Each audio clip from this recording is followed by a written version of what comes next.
Hey everyone, welcome into another edition of 5 and 5 here on SportsMashup.com. I am Kevin Graham, the 5 big stories of the day, and we try to give you some opinion and insight in 5 minutes or less because we all realize that you have lives. So let's begin at number 1, and that is Peyton Manning. Interview yesterday, Indianapolis Star came out. Basically, Peyton Manning indicating that he would like to stay with the Colts, but at the same time, if you read between the lines, I get a feeling that's not going to happen because he's talking about the dark days in Indy and how everything's changed and coaches are gone and he's never gone through this. And you can kind of read between it and realize that I think Peyton Manning knows he's not going to be welcomed back. Everyone's debating this, but I think this is really simple. If you're the Colts, you're not bringing him back. I mean, I know there's emotions involved in this, but any business people know that you have to take emotions and put them to the side and make the best decisions for the short and long term of your said company.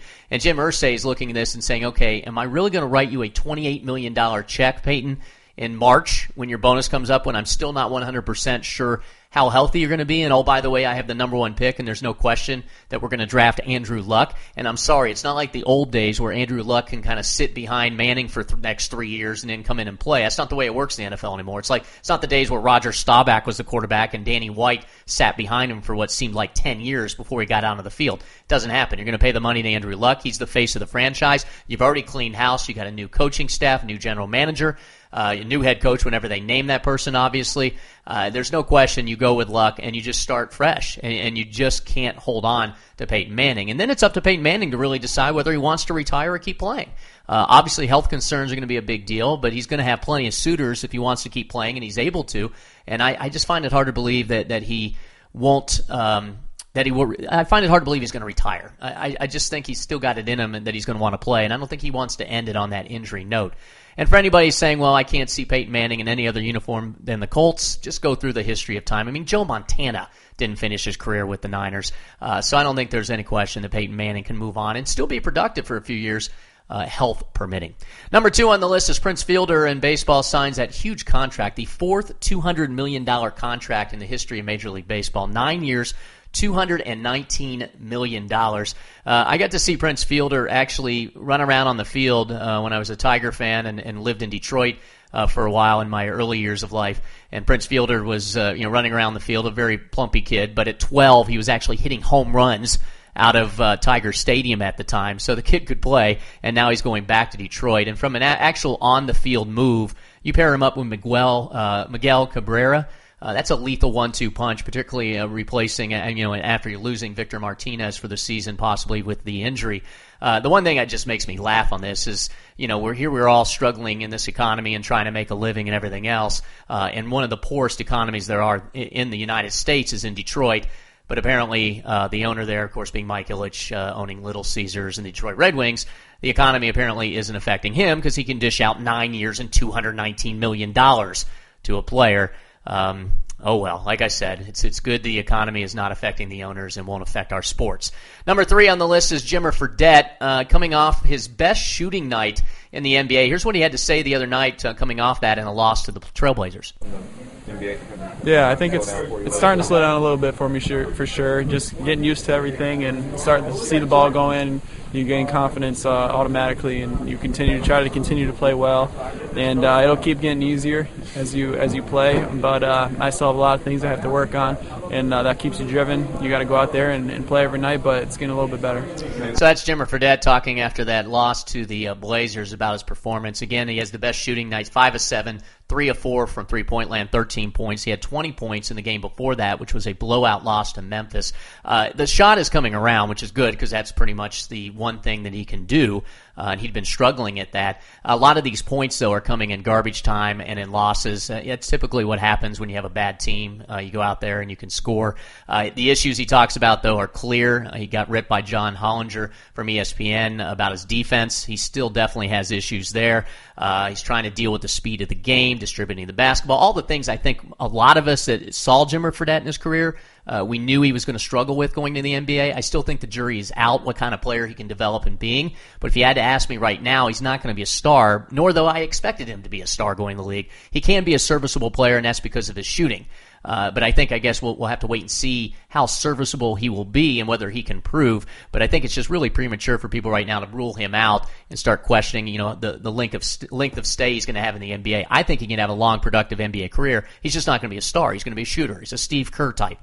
Steve Kerr did pretty well for himself and won several rings. So if Fredette pairs up with the right players, that could happen to him as well. Number 4, we got Big 12 Expansion Committee is holding a teleconference today, and now you have stories coming out that they're going to look into expanding to 12. They're up to 10 as long as West Virginia can make that move from the Big East to the Big 12 this upcoming season.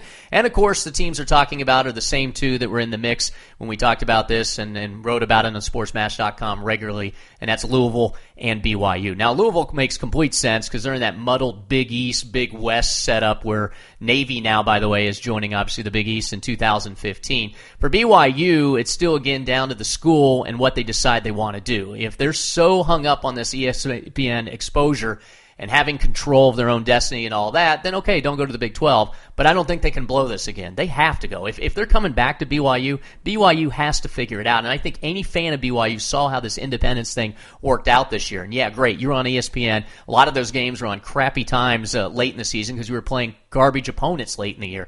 And if all these teams and all these conferences keep getting bigger and bigger, BYU is not going to have the opponents they can fill out on their schedule. It's just not going to happen. I mean, look at the Big 12 and Pac-12, what they did. They came to a conference alignment and scheduling where there's one game now that they're going to be playing against each other in regular season. You're going to see more and more in that as these conferences continue to grow. If you have that opportunity to go into the Big 12, BYU, you have to do it.